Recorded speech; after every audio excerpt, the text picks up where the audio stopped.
Hello and welcome to this introduction to Bayesian statistics. My name's Woody, and together in this course we're going to go on a journey exploring Bayesian statistics from scratch. This course is for anyone interested in probability and statistics, whether you're a student who wants to know more about probability theory, or if you're interested in using this professionally as a data scientist or a programmer. We're going to begin by asking some pretty profound questions like what probability even means. We'll think about it in the context of simple events like dice rolls, but also one-off events like horse races. We'll then look at conditional probability and how it can help us solve some pretty unintuitive problems. We'll use things like tree diagrams and also consider distributions like the normal distribution. We then tackle Bayes' theorem head-on, trying to keep things as visual, colourful and intuitive as possible throughout. Finally, we have a look at the puzzle that kicked off this whole thing 250 years ago, when Thomas Bayes proposed a puzzle involving a billiards table. I really hope you enjoy this course and that it helps you understand Bayesian probability deeply and intuitively, and that it helps you understand the world a little bit better. Hello and welcome to this first lesson on Bayesian statistics. We're beginning with what might seem like an obvious question. What is probability? Now, it's worth remembering that probability is actually a relatively new area in mathematics. It was only really thought about in the 17th century in the way that we think about it now. So what I want to do in this lesson is establish how we can make sense of what it means, for example, to say that the probability of, say, rolling a dice and rolling a 6 is 1 in 6. So we're going to think about two different ways that you might characterize this, and only one of them is really going to be compatible with what we want to achieve in this course. So the first way we could think about this is from an objective standpoint. So why, for example, do we say that the probability of rolling a 6 on a dice is 1/6? Well, one way to characterize this is that we all think it's 1/6 on a fair dice, and that's because this reflects some objective reality. Now, one way to cash this out is from a frequentist standpoint. Let me explain what that means. Let's say we're considering dice. You might roll the dice once, twice, a million times, maybe even an infinite number of times. What you can then do is you could take a random sample, maybe even an infinite sample from those rolls, and you could say what proportion of those did a 6 land face up? And we know that as the number of rolls tends to infinity, the proportion is going to tend towards 1/6. So one way to explain what the probability is in terms of frequencies. We would say if the event was to happen infinitely many times, what would the proportion be of the thing we're interested in? Okay, so what could be a different point of view? Well, a different way to think about it is a subjective approach, which is to say that each person has their own reasons for believing a certain probability. So this subjective stance is the one that's going to form the foundation for what's going to become our Bayesian model. So which is it then? Is it the subjective Bayesians or is it the objective frequentists? I think a lot of people's intuition at first is to say that the subjective one seems a little bit too wishy-washy, a little bit not set in stone enough. So as you can probably guess, since you've signed up to do a course in Bayesian statistics, I think there are some very good reasons for taking the subjective Bayesian model. It's not subjective in the sense that you can think whatever you want, but it's subjective in the sense that each person might have a different answer to the question. Now, I'm going to give you two reasons for thinking this. One is to attack the frequentist position, show that it doesn't work in all cases. And then in a different situation, I'm going to show you a great reason for thinking the Bayesian subjective model is actually really good. So this frequentist model is perfectly good when we're thinking about dice. No problem. We could imagine rolling the dice many times. We could at least hypothesize rolling it infinitely many times. But what about when we've got a specific one-off event? Take, for example, a horse race. Let's say it's the Grand National, and here's our horse, and if you'll excuse the pun, let's say his name is Bayescamp.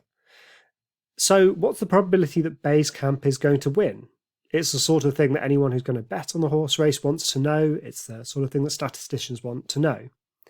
Now, there are some pretty good reasons for thinking that frequentist account doesn't really work here. So here's what the frequentist is going to have to say about this horse race.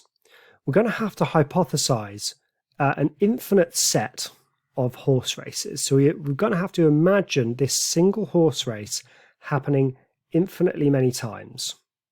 Now, from this, we're going to have to draw out a random sample of these horse races, just like we might consider a random sample of dice being thrown. And maybe this sample is infinite. And then what we're going to do with this is we're going to count how many times did Bayescamp win. And we're going to divide that by how many races there were. And whatever number that is, that's going to tell us the probability that Bayescamp will win the Grand National. Now, a lot of people think there's quite a lot wrong with this model for two reasons. The first is, what does it even mean to imagine an infinite set of a single event like the Grand National happening? It's not something that can happen more than once. It's pure imagination to speculate all of these races. And then what does it even mean to draw a random sample from a hypothetical set? So it seems like there are some pretty good reasons for thinking that the frequentist model is no good in situations that are just one-off events. But let's look at some reasons why the Bayesian model might actually be really good.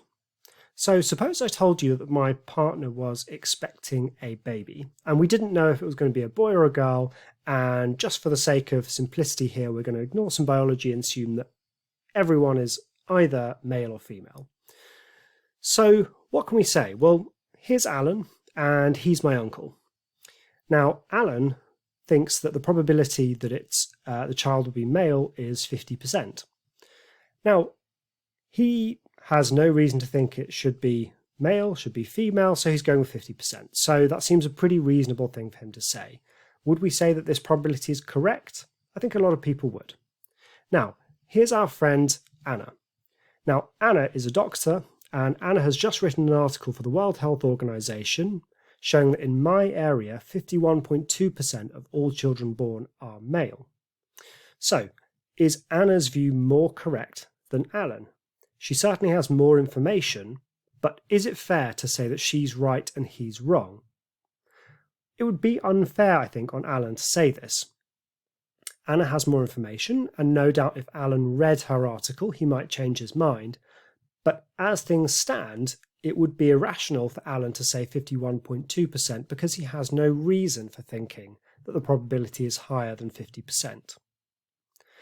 Now, let's throw another character into the mix.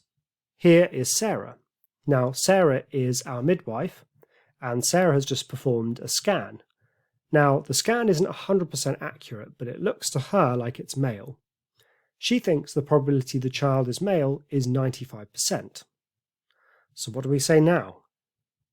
Is it right to say that Sarah's probability is correct and Anna and Alan's is incorrect?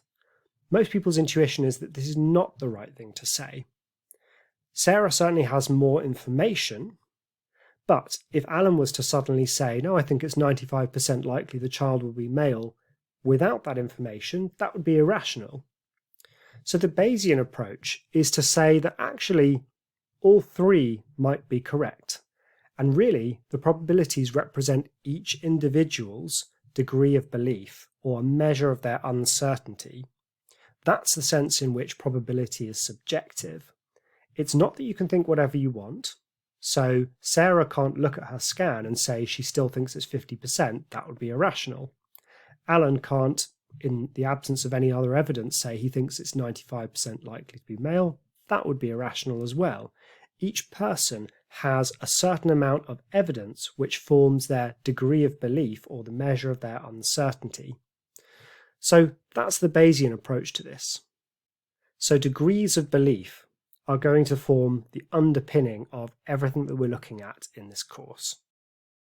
I hope you found that first lesson interesting, and I hope it gave you a framework with which to think about probability for the rest of the course. See you in the next lesson. We're now going to look at conditional probability. And we're going to begin this by looking at a really simple example, but one that helps build some intuitions, which will help us build up to looking at Bayes' theorem in full later on in the course. So let's start with a super simple and kind of silly case. So we've got these 12 characters here, and there are loads of different probability questions we could ask if we were thinking about randomly selecting one of them. So we could categorize these guys in loads of different ways, but one way we could do it is according to whether they're a dog and whether they wear glasses. So that guy in the middle is the only one who is both a dog and wears glasses, and we've got some dogs who don't wear glasses and some non-dogs who do wear glasses, and so on. Now that we've got this visualized, we can ask some probability questions about it, ranging from the really, really simple, such as what's the probability that a randomly selected character is a dog, and there's no tricks here, it really is just there are 3 dogs out of 12 characters, so 3 out of 12, to a slightly more complex question, such as what is the probability that a randomly selected character is a dog, given that they wear glasses. Now, for this, we need to think about conditionality. So the condition here is that the character is wearing glasses, which means we're going to restrict ourselves to only thinking about these 5 guys who wear glasses. So we're zooming in on that, ignoring everything else. So given that they wear glasses means we are looking at a probability out of 5.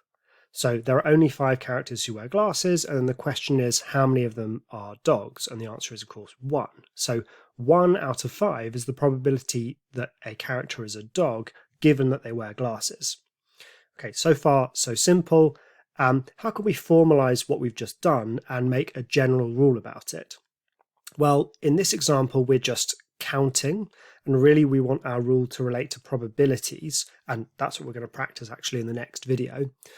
But for now, we can say that the one guy in the middle, that guy who represents being a dog and wearing glasses, that region can represent the probability of a character being a dog and wearing glasses. So that region there can represent that probability. So that's the probability of dog and glasses. Now, the whole region is obviously the probability of a character wearing glasses, since that was what was the condition. So formalized in this way, we've now got it wrapped up in terms of probabilities, which is going to be useful for us later on. Now, I'll call this for now baby Bayes theorem. It's most of the way to formulating the full Bayes theorem, but it's not quite there yet. But it's really useful, and we can already solve some pretty complicated stuff with it. Just a little note on the letters that we use. Typically, I'll be using H and E rather than dog and glasses and D and G. And the reason for that is that we're often thinking about the probability that a hypothesis is true given some evidence. So in general, we're going to be using H's and E's in most cases. So now that we've derived this baby Bayes theorem, let's apply it directly to an example that uses probabilities and not just counting. It's a pretty simple example, and I do encourage you to pause the video and try to solve it yourself just to check you understand what's going on here. All right, so in order to work this out, we're trying to work out the probability of H given E. So it's often easiest to begin in these cases with the probability of E, so what's been given. So what is the probability of E? Well, it's not just 0.2, it's the entire bubble, so it's everything included in it. So 0.2 plus 0.15. So we've got 0.35 here. And the probability of H and E, well, that's just this intersection here. So that's 0.15. So that's our answer, and you can do this in your head if you want, or you can use a calculator, but it's 3/7. So there's a pretty simple example of what's the probability of H given E when we've got the information presented to us as probabilities in a Venn diagram. Now let's take a look at a much harder example here. So in this one, the challenge at the beginning is to actually just visualize this, which will involve drawing a Venn diagram for ourselves. So here's the question. Amira and Jane are sometimes late for school. 70% of the time, neither of them is late. Amira is late 20% of the time, while Jane is late 25% of the time. Last Monday, Jane was late. Find the probability that Amira was late. All right, so the first thing to do is just give a bit of terminology, or use a bit of terminology to formalize what we've actually been told. So, okay, what's our evidence here? Well, our evidence is that last Monday Jane was late. So let's say that E for us represents Jane being late. So Jane is late. And our hypothesis, the thing that we are interested in testing, is whether Amira is late. So H is going to be Amira is late. All right, let's now try to write down, using this notation, some of the information we've been given. So 70% of the time, neither of them is late. So there are actually different ways to write down that something hasn't happened.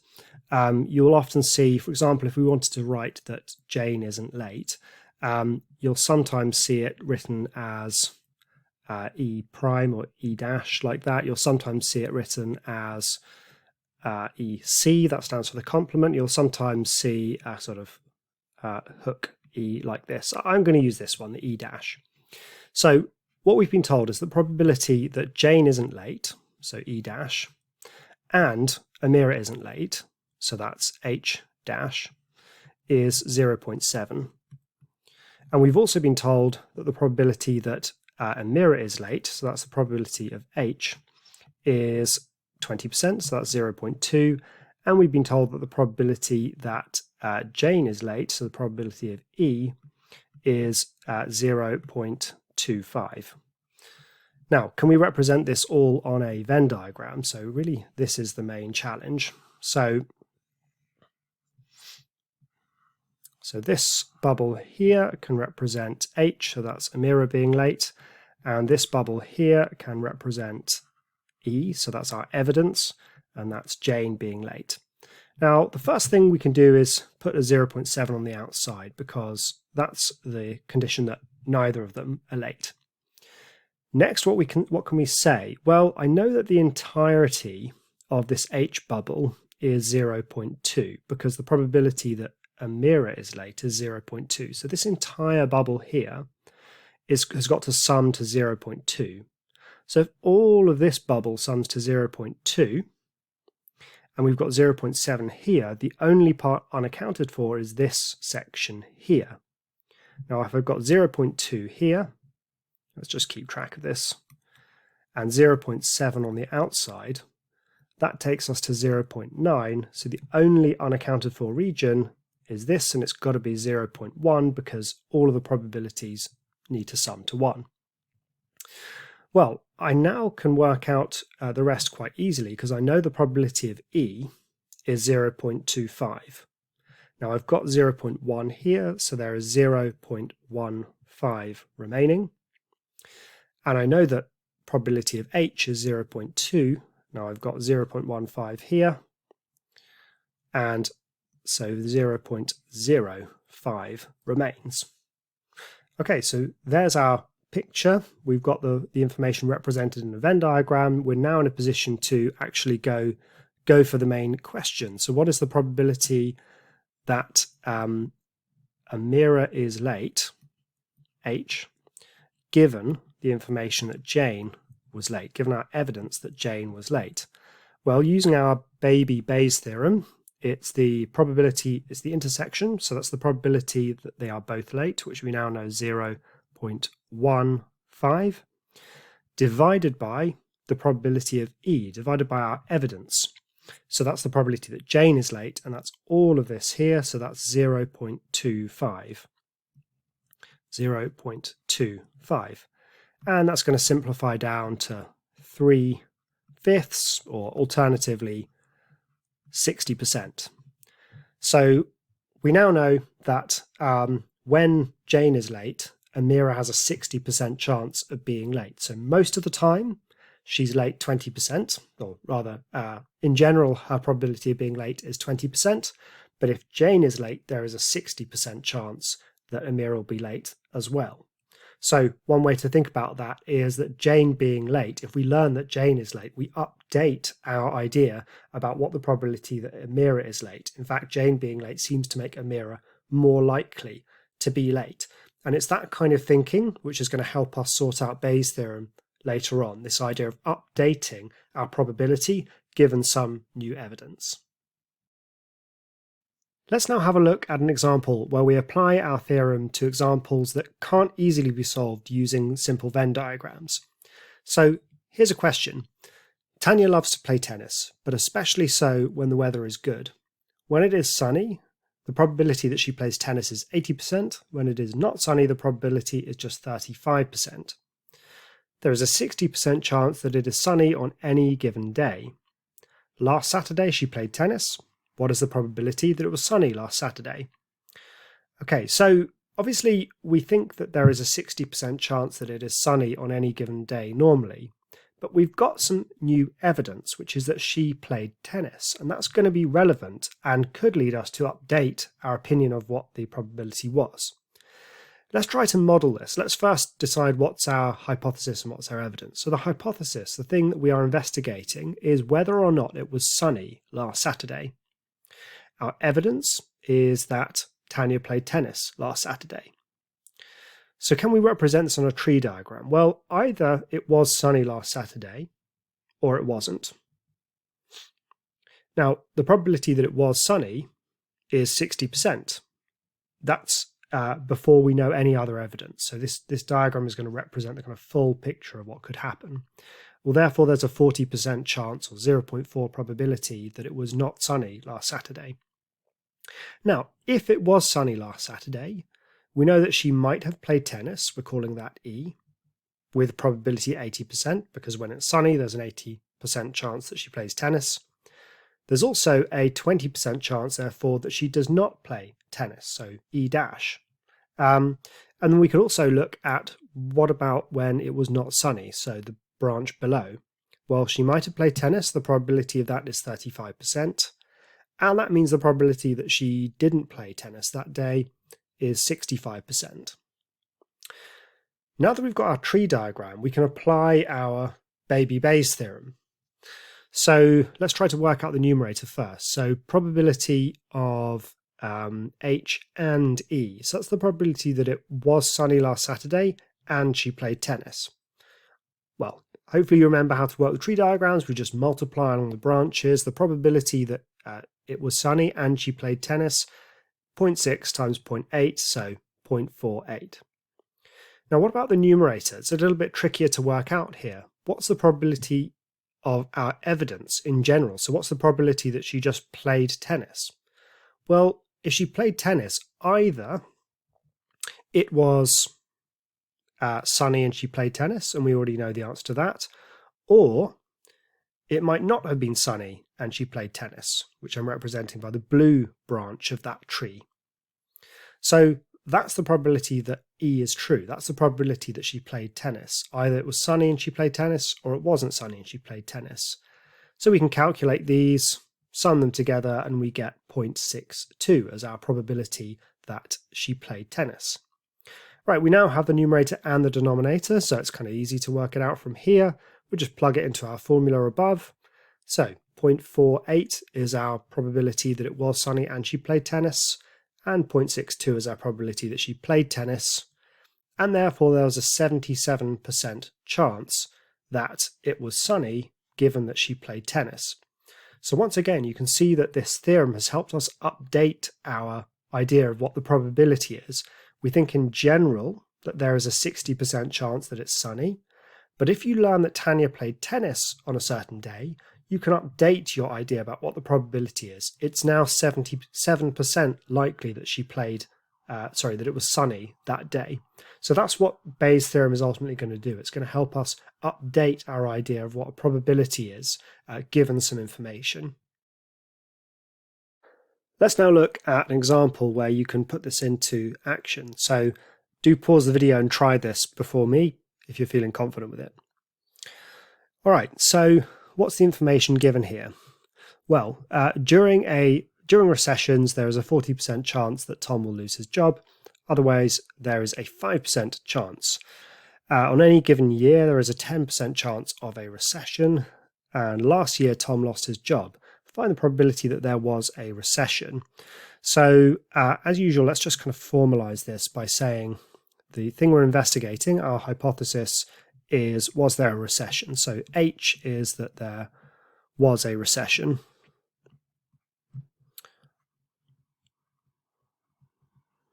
And our evidence that we can bring to bear on this is that Tom lost his job.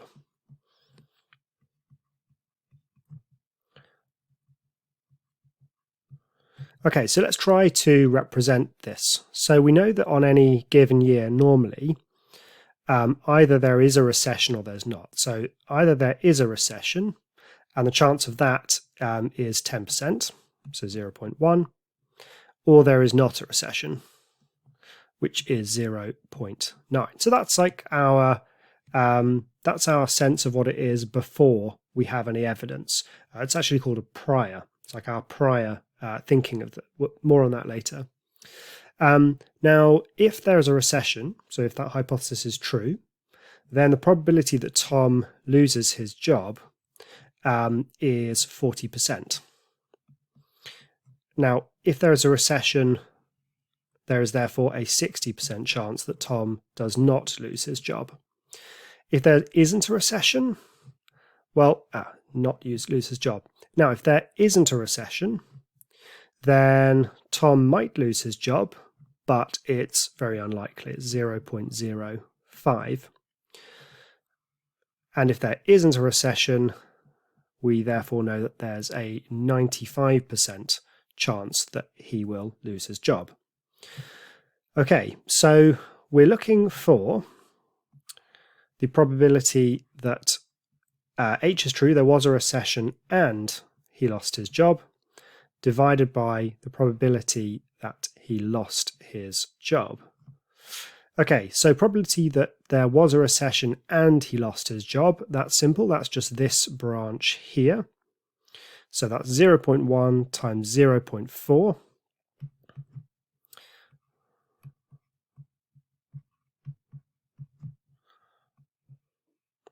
And the probability of E, so that's the probability he lost his job. So that's either that there was a recession and he lost his job, or that there wasn't a recession and he lost his job. So that is going to be that there was a recession and he lost his job, plus the probability that there was not a recession and he lost his job. Now we can fill in all of these values. So up here it's 0.04, and down here it's 0.04 plus 0.045. So in total we have 0.04 divided by 0.085, and our final probability, depending, well, there are obviously lots of different ways you could write this down, but let's just express it in one go as a percentage. We get 47%. Okay, so that's quite a big jump, isn't it? So last year, we needed to find the probability that there was a recession. Well, we know that there's normally a 10% chance of a recession, so this is an unlikely event. But if you've learned that Tom has lost his job and you haven't learned anything else, well, in that case, you know that you've got to update your idea of what the probability is, and it's now 47% likely that there was a recession last year. Let's have a look at how what we've learned about conditional probability applies to normal distributions. All right, so here's a little girl who loves to run. And let's say that for girls her age, the time it takes them to run 100 meters has a normal distribution with these properties. Now, don't worry if you don't know about normal distributions. The terminology looks a little strange, but all it means is that the average time is 15.5 seconds, And that 1.2 squared bit, all that means is that most girls will run it within 1.2 seconds of that average. Now here's the question, or an initial question that we want to answer. What's the probability that this girl runs 100 meters in less than 13.5 seconds? Well, to answer that, we just use a computer or a calculator, and it turns out it's 0.048, so 4.8%, and that's modeled by areas under the curves. But suppose that we had some more information. So suppose that we also knew that to get into the school running team, you need to be able to run 100 meters in less than 14 seconds. Okay, and let's say that we also know that this girl, whose name is Sophia, is in the school running team. So we've got some new evidence to bear. We know that in general, the probability that she can run 100 meters in less than 13.5 seconds is about 4.8%. How can we change that if we know she's in the school running team? Well, we can use our Bayes theorem. So our hypothesis is that Sophia runs 100 meters in less than 13.5 seconds. And our evidence is that she is in the school running team. So let's see how this is going to work. So we're looking for the probability of H given E, so the probability that our hypothesis is true given the evidence. And we've got our formula for this. So can we investigate these things? Well, the numerator is this slightly weird expression. It's the probability that she's runs 100 meters in less than 13.5 seconds and that she's in the school running team. But being in the school running team means that she can run it in less than 14 seconds because that's the condition to be in the school running team. So both of those have to be true. And we're dividing by the probability that she's in the school running team, which is just the probability that she can run it in a time that's less than 14 seconds. Okay, this numerator needs sorting out. What does it mean for her time to be less than 13.5 and less than 14? Well, if her time is less than 13.5 and less than 14, it's just less than 13.5. There's nothing to say there. If it's less than 13.5, then we already know it's less than 14. We don't need to bother with that. And we're dividing that by the probability that it's less than 14. Now, with probabilities represented as areas with normal distributions, we can say that numerator is this area, the probability that her time is less than 14 seconds, which you can compute using calculator or computer is just over 10%. And the probability that she can run less than 13.5 seconds is our 4.8 from before. Now, do that calculation and you get around 45%. So again, the evidence made us significantly update our thoughts about whether Sophia can run 100 meters in less than 13.5 seconds. We thought it was about 4.8% before. Now that we know that she's in the school running team, we've got some evidence which forces us to update our view. And we've now got to say that the probability that she can run in less than 13.5 seconds is 45%. We're now going to have a look at some really counterintuitive results that can follow from a good understanding from conditional probability. So let's think about IQ. Now, IQ is famously normally distributed. It's got a mean of 100, so that's the average IQ score, and standard deviation of 15, meaning that most people have an IQ within 15 points of 100. Now, let's say that to be counted as a genius, you need an IQ of above 171. And I picked this because it actually turns out that's roughly 1 in a million. So other people might have some other definition of a genius, but let's just say that this kind of 1 in a million, IQ above 171, that's the definition of a genius. Now, suppose there was a pill that you could take. And this pill, all it did was it shifted the average IQ for those who took it up by 2 points. So a tiny little improvement in average IQ for the people who take the pill. Could we answer this question? How much more likely is it that your child will be a genius if they take this pill? I think most people's intuition is it's not going to have a particularly big effect on the chance. Adding 2 points on average to their chance of being a genius feels like it's not going to have a significant effect on making them more likely to be a genius. It's not going to hurt, but it seems like it won't help too much. let's investigate this claim. So, what can we say so far? Well, we could imagine conducting an experiment, an immoral experiment, but it's a thought experiment, so don't worry. We're going to take a large group of children and we're going to give half of them the pill. And this red pill is going to shift the average IQ for those children up by 2 points. We'll let them grow up and then we will just see which of them turned out to be geniuses. This thought experiment will help us answer this question. All right, so let's investigate. So here's the conditional probability claim. So what is the probability that they took the pill given that they are a genius? That's actually the question we want to answer. So we see, given that they're a genius, so we look at all the kids who turn out to grow up to be geniuses and we say how many of them actually took this red pill. All right, so let's use our Bayes theorem to answer this question. Our hypothesis is that they took the red pill as a child. That's the thing we're interested in. And our evidence is that they are a genius. All right, let's work through the numbers now.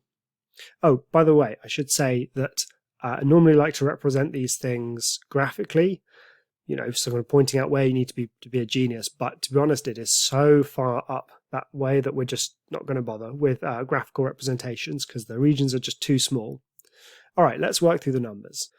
All right, so we know that what we need to do first is we need to find the probability of H and E. So that's the probability that they took the red pill and they became a genius. And then we're going to divide that by the probability that they are a genius in general. Okay, so the probability that they took the red pill and were a genius, well, half of the kids were given that red pill. And then of those who were given the red pill, what's the probability that they became a genius?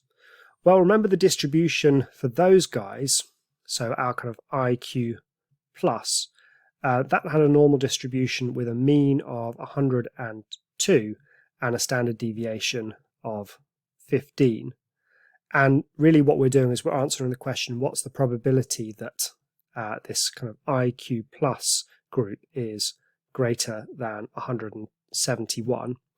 And that turns out to be pretty small. So it's 0.000000211. So it's a little over 2 in a million. And let's now think about what's the probability that in general a child is a genius. Well, it's either that they took the pill and were a genius, so that's the same as what we had above. Okay, 0.000000211, or that they didn't take the pill, the red pill, and that was a probability of a half that they were not one of the chosen ones. And then the probability that if they don't take the pill, they become a genius. Remember, that was 1 in a million. Actually, I lied. It's just fractionally above 1 in a million. It's, there we go, 1.1 out of a million. All right, so crunch all of these numbers, cancel the halves if you like, or don't bother. We end up with 0.66. So, okay, so 66% of the kids who are geniuses took the pill. That's what we've worked out here. Okay, the probability that they've taken the pill, given they are a genius, is 66%. Now, think about this for a moment. What this means that out of all of those geniuses, okay, out in our experiment, out of all of those geniuses, okay, so here are our geniuses living their very clever lives. We know that the number of these people who took that red pill is about double the number who didn't. Okay, so like if I think of which are the ones who took that red pill, it's going to be, out of this sample, maybe these guys. So in your room of geniuses, twice as many of them would have taken that red pill as didn't. Think about that for a second. This was a pill that bumped up your average IQ, your expected IQ, by 2 points, just 2 points. And to be a genius, you need an IQ of above 171. And yet, it doubles your chance of being a genius. Now, I know this is a bit of a contrived example, but I use it to point out the fact that using conditional probability can help you understand some really counterintuitive results. For example, that in the tails of distributions, tiny changes in the mean can have a really big effect on probabilities. So just graphically, we can see that this shift is really, really small, and yet it has this really big effect. Now, let's imagine there was a different pill, just a completely different example, and this pill, instead of shifting up the chance of a child, their expected IQ from 100 to 102, it just changes the standard deviation from 15 to 20, which means most of the kids have an IQ that's within 20. Now, graphically, that looks like this. It just means they're a little bit more wild cards, more likely to be a bit cleverer, more likely to be a bit less clever. Now, what effect does that have? Well, in this case, it's actually pretty astonishing. I'm not going to go through all the calculations this time, but they follow exactly along the same lines as before. So this one here is actually pretty astonishing. So taking this pill, which doesn't make you on average more clever, it just makes you more spread out in terms of what your ability might be. This one, actually, we get the probability of having taken the pill, given that you end up a genius, is an astonishing 99.4%. Okay, that does not mean that if you take the pill, there's a 99.4% chance of being a genius. It means that if you look at all of the geniuses in our study and then say, what is the probability that a randomly selected one of those people has taken this pill? It's 99.4%. So that's giving you a whopping 174 times improvement in your chance of being a genius from taking this pill. We now have enough background information and intuitions developed to tackle Bayes' theorem head on, and we're going to do it looking at one of the most famous examples of Bayes' theorem in action. So, disease X affects 10% of people where you live. Now, you've experienced some symptoms, you go to the doctor. She performs a test, and the test says you have disease X. Now, this test that she does is not 100% reliable. In fact, it gives the correct result 80% of the time. Now, you want to know, what is the chance that you actually have the disease? Most people's intuition is it's 80%. You thought it was 10% previously. That was your prior understanding. But now that you've had the test, which tells you you have it, and that test is 80% reliable, most people would update their view and say they now are 80% confident they have it. Let's check if that's correct. So we're going to do it by imagining a representative sample of the society. Now we know that 10% of the people have the disease, and they're randomly distributed. Now here are the 10 people, but let's place them down here just so that we can have a good picture of what's going on. Now, we also know that 20% of the people tested get told the wrong answer. So I've drawn a dotted line there, and the people to the right of that, which is 20% of our sample, they get told the wrong thing. So let's think about what these different groups are. These guys here, they're healthy, and they got told that they don't have it, which is correct. These people here, they're healthy, but they got incorrectly told that they have the disease. Let's colour them red just to make things easier. These people down here, well, they have the disease, but unfortunately the test told them they didn't. Let's colour them green. Okay, we can label things up just to make things a bit easier. So here are the healthy people. Here are the people who have disease X. Here are the people who got told the correct result in their test. And here are the people who got told an incorrect result. So the test says that you have disease X. Which of these people might you be? Well, you're not these people because they are healthy and they got told they're healthy. So you're not one of them if you got told you have it. You're also not these people because they are people who have the disease but got told incorrectly that they don't. So that means that you must be either these yellow guys down here or these red guys up here. So the question is, in which group are you? What's the probability? Well, there are 8 people who have the disease and got told they have it, and there are 18 people who don't have the disease who got told they have it. So what's the probability that you have the disease? Well, it's 8 out of 8 plus 18. So that's 31%. So let's just go back to the original question to see how surprising this is.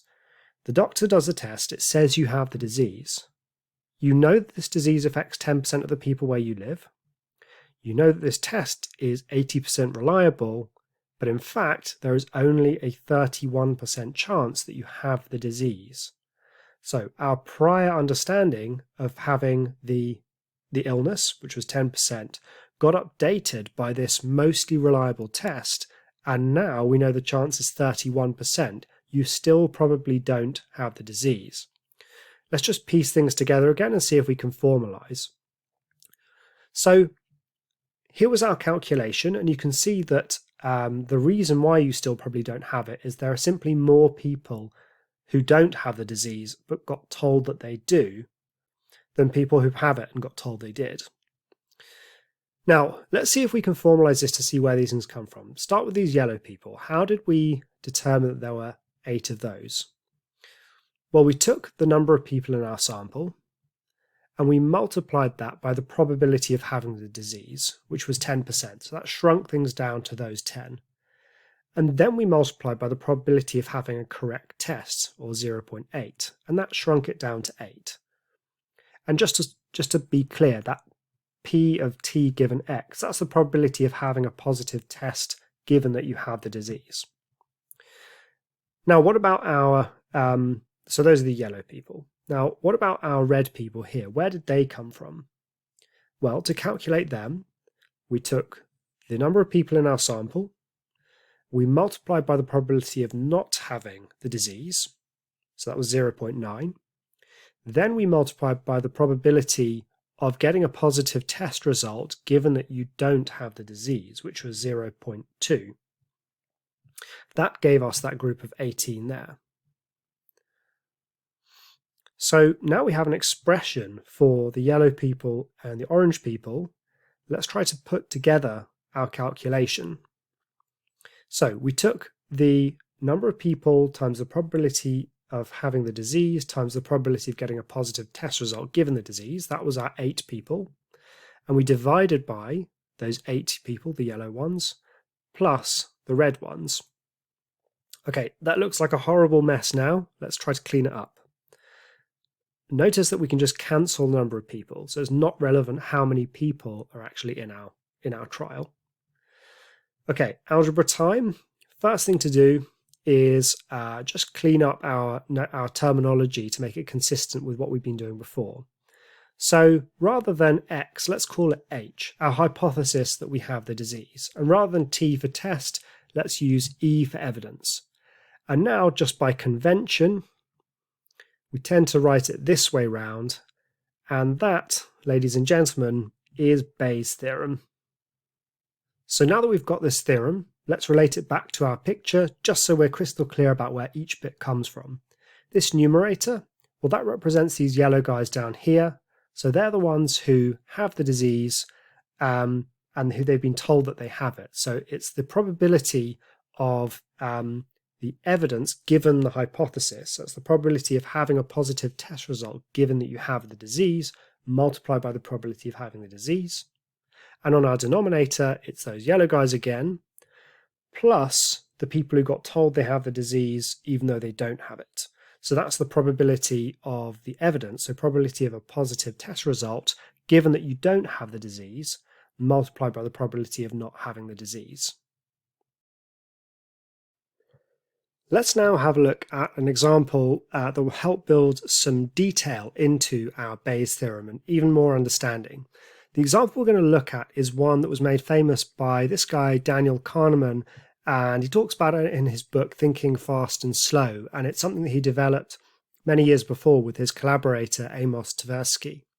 So here's the situation that we need to consider. Here is Steve, and Steve is very shy and withdrawn, invariably helpful, but with very little interest in people or in the world of reality. A meek and tidy soul, he has a need for order and structure and a passion for detail.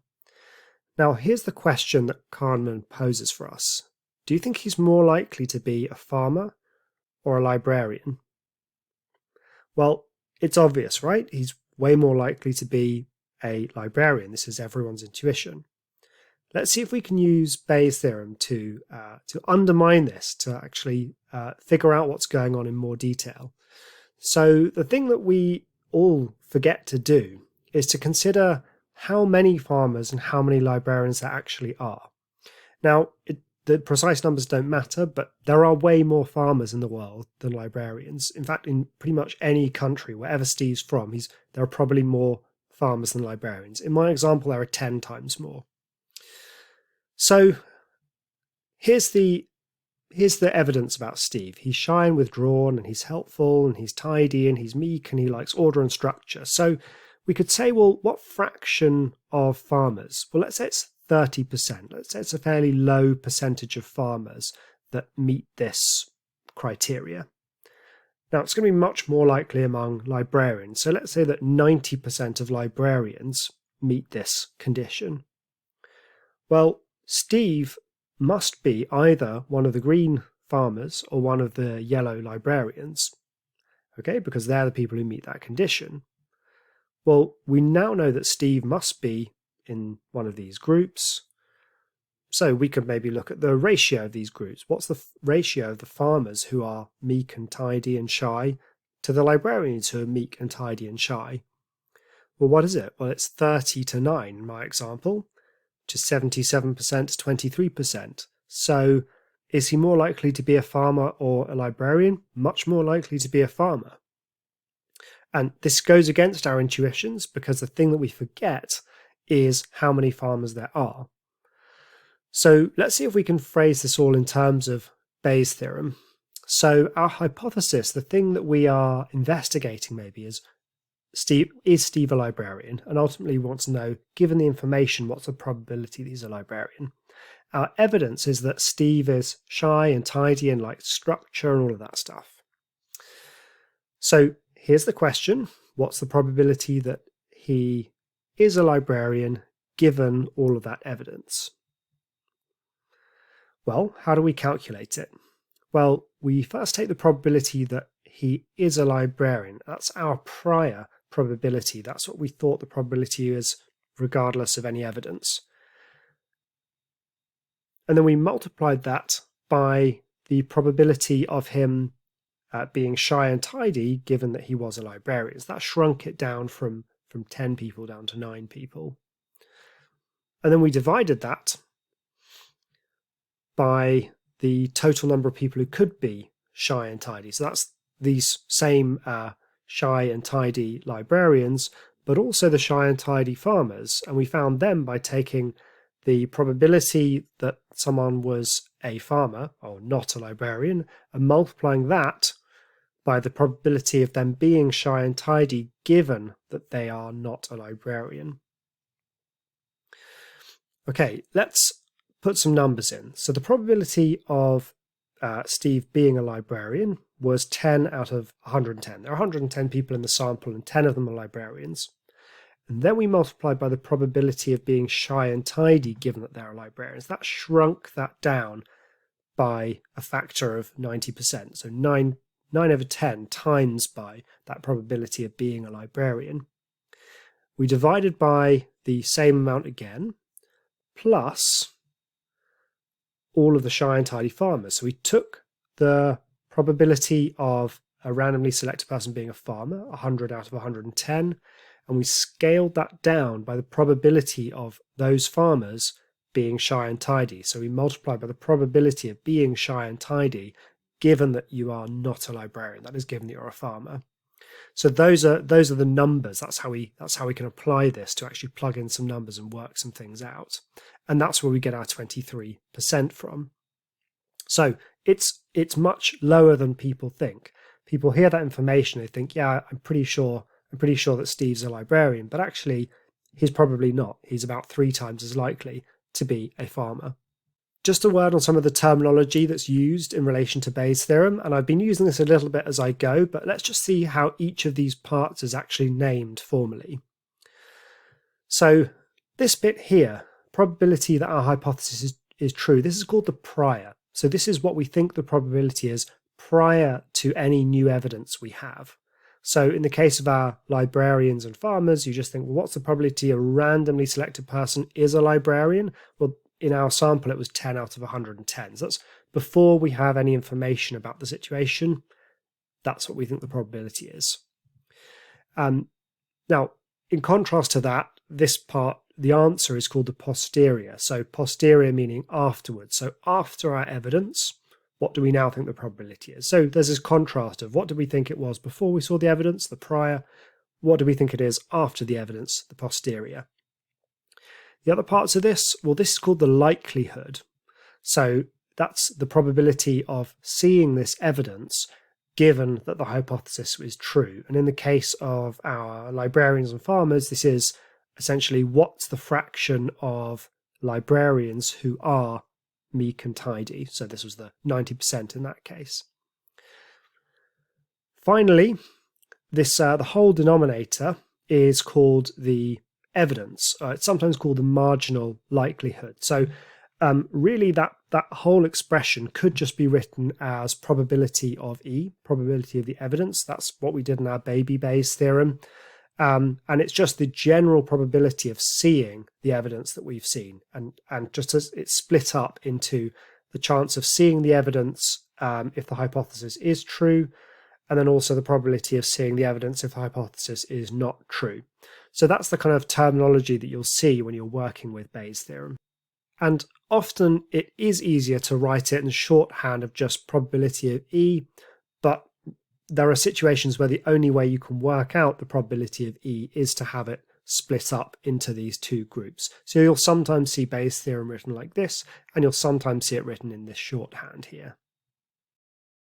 We're now going to look at a substantially more complicated example, but it's a really nice one, and it's the example given by Bayes himself in his writings about this when he was first developing this way of thinking. Now, I'm adapting this to make it a little bit more simple, and I'm following an adaptation done by Eddie in his article, What is Bayesian Statistics? So what we're going to do is we're going to imagine a game between Alice and Bob. Now the game begins by this. A ball is rolled to a random position on the table. What this does, it divides the table into two sections. Alice and Bob then play the following game. So balls are going to be rolled onto the table randomly. If they land on Alice's side, she gets a point. If they land on Bob's side, he gets a point. And the rules are first to 6 wins. The only thing is, Alice and Bob, and let's pretend us, we can't see the table. We don't know how it was divided in the first place. Okay, so we're not sure where that blue line was. So let's say that the game begins and Alice gets the first point, the ball lands on her side, and then maybe Alice gets another point and the ball lands there, so Bob wins, and the game proceeds. Alice gets a point, Bob gets a point. Now all they know is the points they're getting, not where the balls are landing, and Bob gets another point, then Alice gets a point, and then Alice gets a point. So let's pause at this point. What is the probability that Bob will win this game?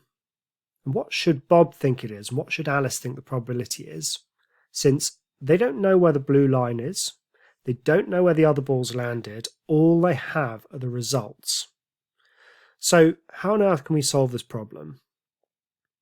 Well, what's the probability that Bob gets a point on any given go? That's going to be a useful starting point for us to think about. So we'll begin by actually thinking about this problem from a frequentist standpoint. If you remember way back in the first video of this course, we looked at the difference between frequentist methods and Bayesian methods. And this is a great example to contrast them and see how the Bayesian method can solve the problem more elegantly and actually more accurately. So here's what the frequentist would do. The frequentist would have no problem answering this question. What's the probability that Bob gets a point? Well, he's got 3 of the points so far out of 8 goes. So that's what the probability is that Bob wins a point. Now, in order to win the game, he's going to need to win the next 3 points. So the probability of that happening is 3/8 cubed. So it's pretty simple for the frequentists. They can just carry out that calculation. And what we get is about 5.3%. All right, so that's how the frequentist would think about it. And there's some pretty good reasons for thinking that this might work. So another way that we could think about it would be this. You could say, well, imagine that the probability that Bob gets a single point is X. Well, then you could say, what's the probability of seeing these kind of results? Well, out of a total of 8 turns, what's the probability that Bob would get 3 of them? Well, anyone who's studied binomial probability will recognize this as a binomial probability question. So the probability that the number of points that Bob has got is 3 and the number of points that Alice has got is 5 can be calculated using 8 choose 3. Now, don't worry if you've not seen this before. This is a binomial distribution for events where there are 2 possible outcomes with fixed probabilities. So there's 8 choose 3 ways that it could happen, and X is the probability that Bob wins any given point. That happened 3 times, and 1 minus X must be the probability that Bob doesn't win or Alice wins, and that happened 5 times. So this here is going to give us a function that will give us the probability of finding ourselves at 5.3 to Alice for any given probability. And in fact, once we calculate that 8 choose 3 is 56, we've got this nice looking polynomial. Now, we could graph this polynomial, and when we do so, we could say, well, what's the highest point on that? Well, that highest point turns out to be 3/8 as well. Now, all of this is just to suggest that the most likely explanation for finding ourselves at a position where Bob has 3 points and Alice has 5 points, the most likely explanation for that data is that the probability of Bob winning each point is 3/8. And if that's the case, the probability that Bob wins is 5.3%. It sounds compelling. That's the frequentist approach. Let's have a look at the Bayesian response. So what's the Bayesian going to say with regard to this game? Well, what is the probability that Bob wins? Well, let's use our notation that's familiar by now. Our hypothesis is that Bob wins the game, and our evidence is that the current score is 5 for Alice and 3 for Bob. So let's try to apply Bayes' theorem to this. So what do we know? Well, we know that the probability that Bob wins, given that Alice has 5 and Bob has 3, is, and this is a direct application of Bayes' theorem, it is the probability of seeing a score of 5.3 to Alice, given that Bob wins, multiplied by the probability that Bob wins, divided by our evidence, which is the probability of finding a score of 5. Alice has 5, Bob has 3. Now, I'm going to try to give a sense of how we can use Bayes' theorem for this. I am simplifying things a bit, but my aim here is to build some intuitions about how Bayes' theorem can be used in continuous distributions. So we will skip over a few things, but hopefully you'll leave with a sense of how we could extend Bayes' theorem further. All right, let's start then with the denominator. So what's the probability of seeing a score of 5.3 to Alice? Now, remember that we don't know where this blue line is. So we don't know what the probability is that Bob wins any given game. Okay, it could be really big, it could be really small, it could be anything down to 0 and anything up to 1. So in light of that, we're going to have to think, what's the probability of seeing a score of 5.3 in favour of Alice in general across any given probability of Bob winning a single point? So let's name that and let's call that X. Let's say that X is the probability that Bob wins any given point.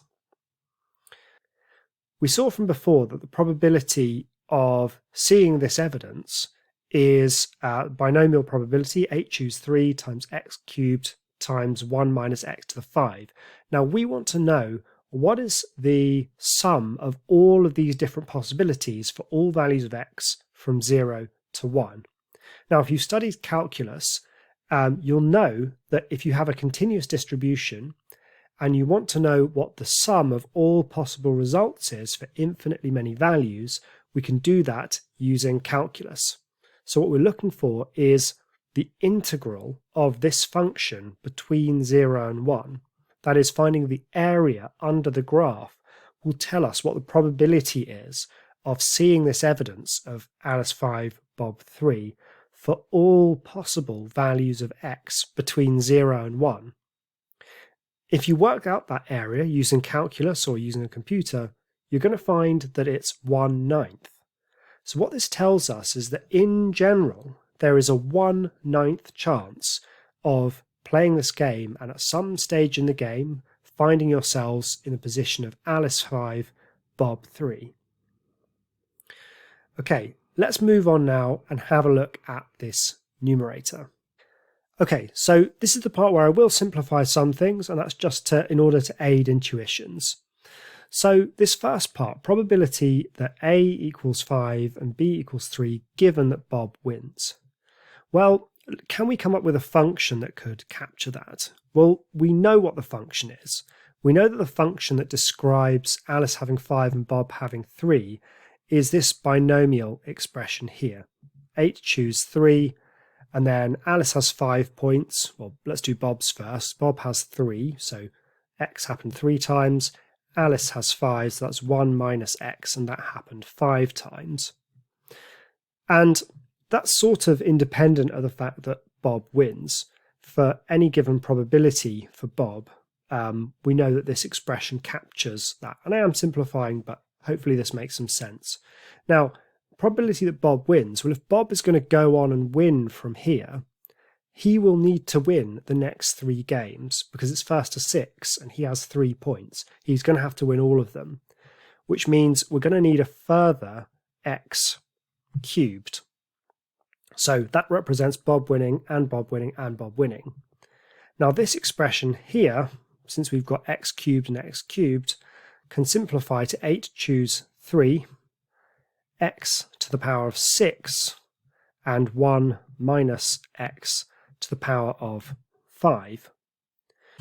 So just as before, in order to figure out what this probability is for all values of x, we'll use calculus. So here is our function that represents the probability distribution of that numerator.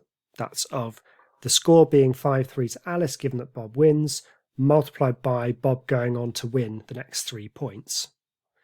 So in order to do that, it's the integral of this function between 0 and 1, and that's going to capture the area under the curve, the area under that function between 0 and 1.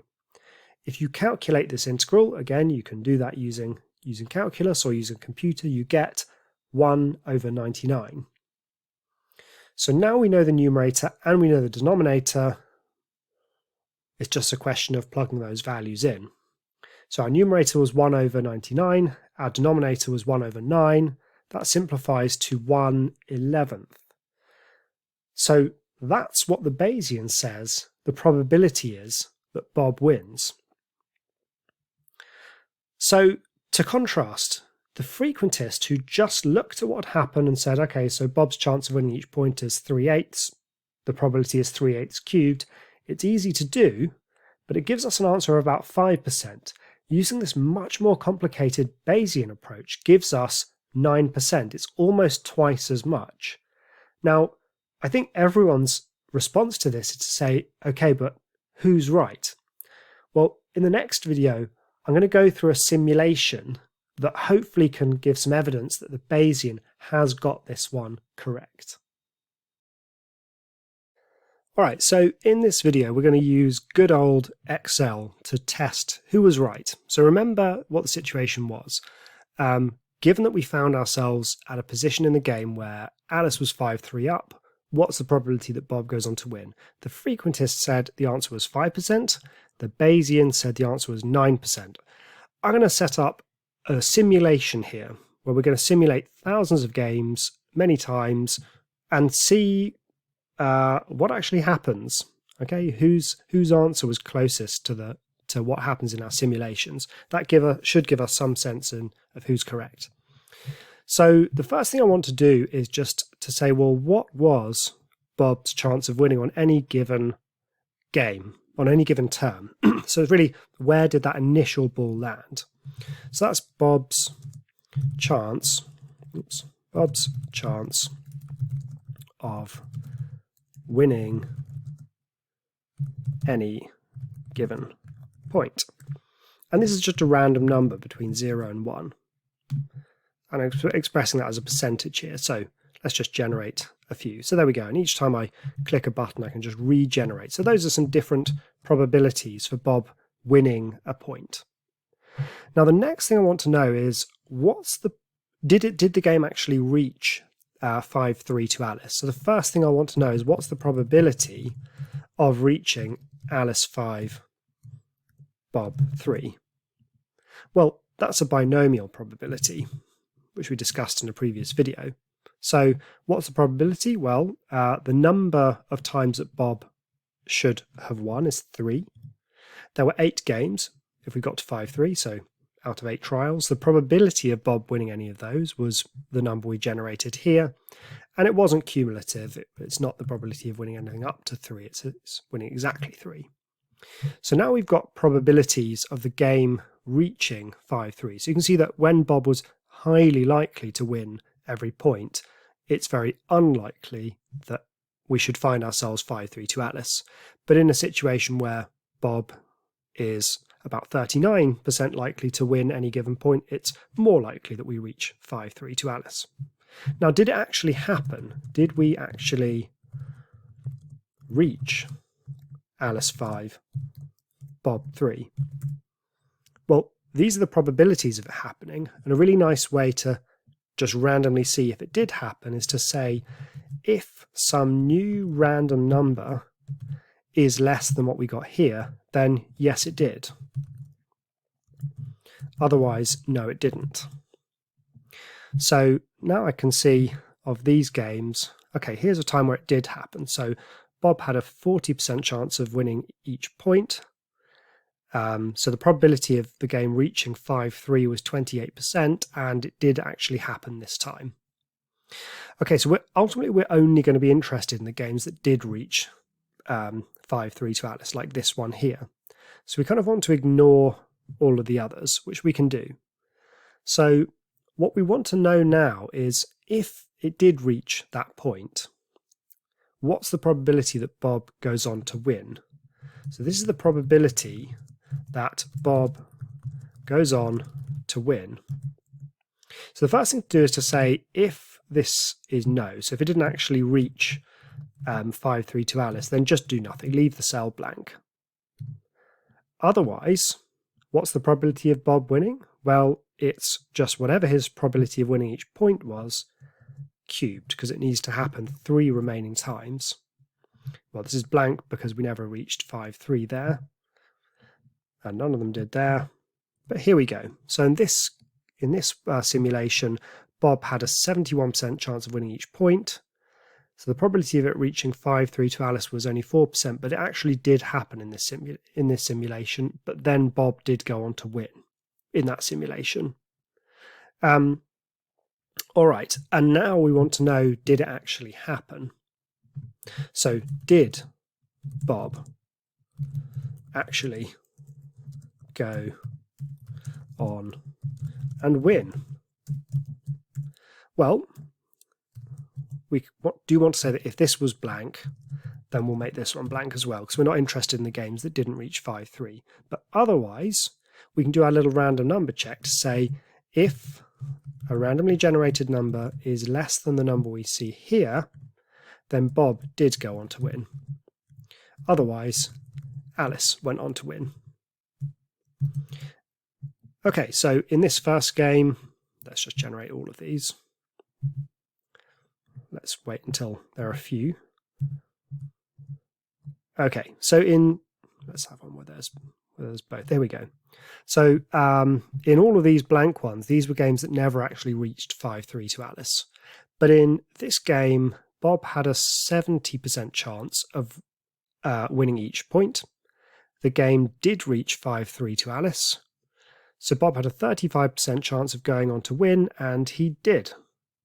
In this one, Bob had a 40% chance of winning each point. The game did go on to reach 5-3 to Alice, but in that one, Bob failed to go on to win, and Alice won. So now our question is, what's the trend then if we were to do this loads and loads of times? How many of these games that reach 5-3 end up with Bob winning and how many with Alice winning? Well, to do that, we need to generate more than, how many have we got now? We've got 13. So let's do that. Let's generate way more. Now, how many is enough? That's a pretty good question. Generally, 10,000, I mean, depending on what you're modeling, 10,000 simulations is a decent start. Anything less than 10,000, you're probably not going to get that reliable results. So let's just generate absolutely loads of these games. So poor old Alice and Bob are spending, years and years playing this game. All right, so that should do. So that's around 15,000 games, but obviously the vast majority of them never actually reach 5-3, so we have no result. What we're interested in is, in this column, it's clearly more common for Alice to win, but what's the proportion of these games that Bob went on to win? Is it 5%, as the frequentist says it is, or is it 9%, as the Bayesian says? Well, we can count this way. So the number of games that Bob goes on to win, I can say count if in this column you see the word Bob. Okay, so Bob, out of all of the games done, Bob won 157 of them, and that number is going to change every time I run another simulation. What about Alice? Well, I can say count if you see the name Alice in this column. Okay, so Alice has won way more, but what's the probability of Bob winning? So the probability of Bob winning, given that the game did reach Alice 5, Bob 3, is the number of games that Bob won divided by the number of games, which is the number that Bob won plus the number that Alice won. All right, so what do we get? 8. Let's convert that to a percentage, make it easier. In fact, let's give it a little bit more accuracy. There we go. So 8.2% that time. Let's simulate again. 9 and a bit percent, 8.6, 9.2, 7.8.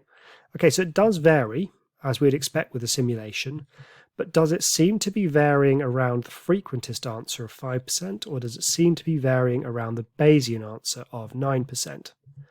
It's pretty obvious that this is varying around the Bayesian answer of 9%. And what this suggests is that if I was to simulate maybe 1,000,000 times, we would very reliably get 9% as an answer. That's called the law of large numbers, that the greater the number of simulations, the more this will tend towards the correct answer. So running a simulation like this can give us some pretty compelling evidence that the Bayesians are the ones who've got this right. The Bayesians who said it was 9% are not the frequentist. So there we go. Bayesians win, as I said they would at the start of the course. There we go. I really hope you've enjoyed this short introductory course in Bayesian statistics. I hope you've seen the beauty, the elegance and the power of Bayes' theorem and seen how it can help you understand some really interesting, complicated things. I hope you go on to use Bayesian thinking to understand the world a little bit better.